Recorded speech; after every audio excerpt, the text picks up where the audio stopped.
do versículo 5 ao verso 8 do capítulo 1, ele diz assim, se, porém, algum de vós necessita de sabedoria, peça a Deus, que a todos dá liberalmente, e nada lhes impropera, e ser-lhe-á concedida.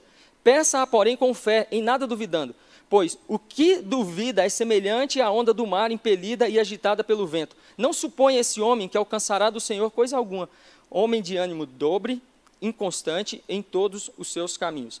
E aí ele mostra para a igreja que se a igreja está passando por perseguição, essa igreja deve ser uma igreja que se alegra diante dessa perseguição. Só que olha o que ele diz. Se, porém, algum de vocês necessita de sabedoria, esse se, porém, necessita de sabedoria está se referindo ao texto anterior.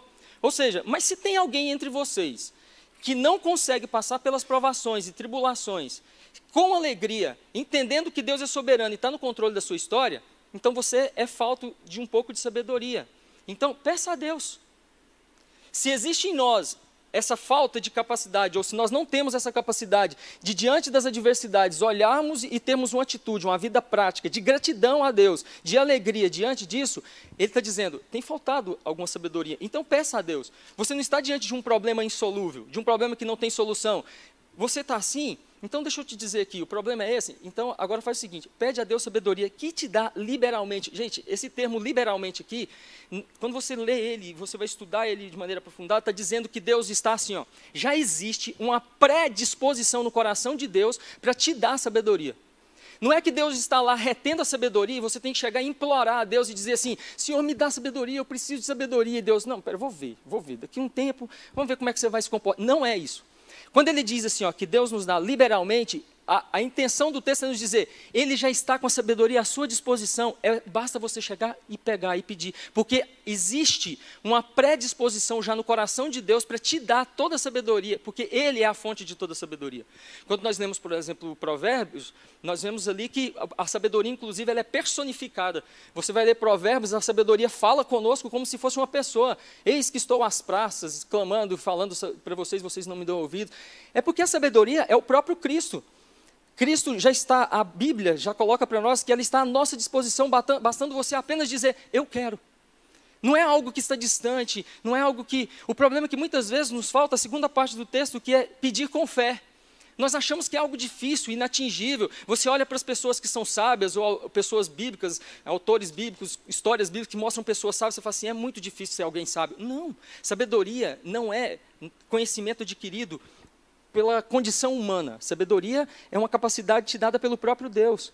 Ela não está relacionada à sua cultura intelectual, se você tem doutorado ou se você é um analfabeto.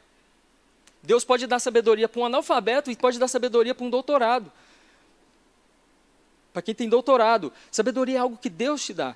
Se você sente que há falta disso, Deus dá liberalmente. E olha o que ele fala aqui, ó, e nada lhes impropera. O que é esse impropera? Deus não vai reter de forma alguma. A ideia aqui é a seguinte, é como se você fosse lá e orasse e falasse, Deus, me dá sabedoria. Você sente que Deus, quando Deus te dá sabedoria, você sabe. A sua vida muda, você vê que as suas atitudes são outras. E aí você quer mais sabedoria. O que o texto está dizendo é assim, ó, quanto mais você quiser sabedoria, pode continuar pedindo, porque Deus não vai te dizer assim, ó, você está aqui de novo me pedindo sabedoria? Eu já te dei sabedoria semana passada. Não, peraí. Vamos parar aqui. Nada lhes impropera. É algo que você pode constantemente continuar pedindo a Deus para tomar suas decisões, para agir, para ter uma vida cristã prática. Quando ele fala sobre sabedoria, ele está falando justamente sobre isso. E aí ele entra justamente nessa questão de que a sabedoria ela é totalmente inútil, ou na verdade, a ideia que ele passa é que ela nem existe na vida da pessoa que diz tê-la, mas que não vive de forma prática a sabedoria. Porque a sabedoria ela só pode ser evidenciada na prática. Eu falar um monte de coisas e dizer um monte de coisas que parecem ser sábias é muito fácil, mas as pessoas só vão ver se eu realmente sou sábio, se a minha vida prática demonstra sabedoria. E é o que ele fala de maneira muito clara aqui, no verso 5 ao verso 8. O sábio prova a sabedoria na prática, e Deus é a fonte de toda sabedoria e nos dá liberalmente. Se você diz, eu sou sábio, mas a sua vida prática não demonstra isso, Tiago vai nos mostrar aqui de maneira clara que não existe nenhum valor nisso. E aí ele fala assim, no verso 6, peça, porém, com fé, nada duvidando. Não duvide. Como eu já te disse, não é algo que Deus está retendo. Não é algo que Deus está ali, não sei se eu vou dar. Ele já está com a predisposição de nos dar liberalmente a sabedoria. E quanto mais você quiser, peça. Quanto mais você quiser, peça. Porque nada vai lhes improperar. Ele não vai impedir, ele não vai colocar obstáculo para poder te dar mais e mais sabedoria. Ok?